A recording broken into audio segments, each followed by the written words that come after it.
প্রিয়া বন্ধু আছে আমাদের সাথে। দিদি একদমই তাই, দিদি থাকে খুব ভালো। আমি দিদির সাথে ভিডিও কলে কথা বললাম, আমার মারা বলছে এখন কথা দিদির সাথে, এখনো ভিডিও কলে আছে দিদি। আচ্ছা আচ্ছা, তো দেখো কেমন লাগছে তোমাদের? আমাদের এটা হলো আজকের রুম। উজ্জ্বল আরেকবার একটু শো দেখি কিরকম ভাবে শুলে তুমি একটু আরেকবার লাভ দিয়ে শো দেখি। দেখো এসে বিছনা নোংরা করে হ্যাঁ ফেলেছি। না ঠিক আছে, অসুবিধা নেই, লাভ দিয়ে শো দেখি একবার। আমি একটা শো দেব, আমি একটা ডিজাইন দেব। বাপ্পু বাপ্পু দেখি দেখি, আমি একটা ডিজাইন দিচ্ছি। হ্যাঁ এ ভগবান কি মজা!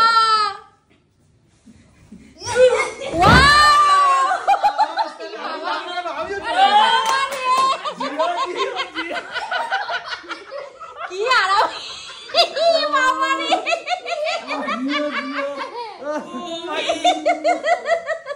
যাই হোক বন্ধুরা, তোমরা কেউ ভেবো না যাতে আমরা এরকম ডেলি করি বা বাড়িতে অবশ্যই তোমরা অনেকেই হয়তো এটা বলতে পারে আমরা হয়তো এত ভালো রুম দেখে এরকম করছি না।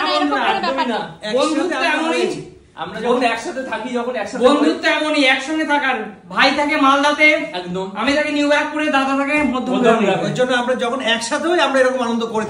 একদিনের জন্য বেড়াতে এসেছি তারাপীঠ, আর একদিনই ভাই একসাথে দেখা হয়েছে অনেক দিন পর। তাও সেই মালদা থেকে নিজে গাড়ি চালিয়ে আজকে চলে এসেছে। সেই আমাদের শিবম আর হচ্ছে এই তারা একদম দার্জিলিং এর পরে আজকে ফার্স্ট দেখা, অনেক দিন পর।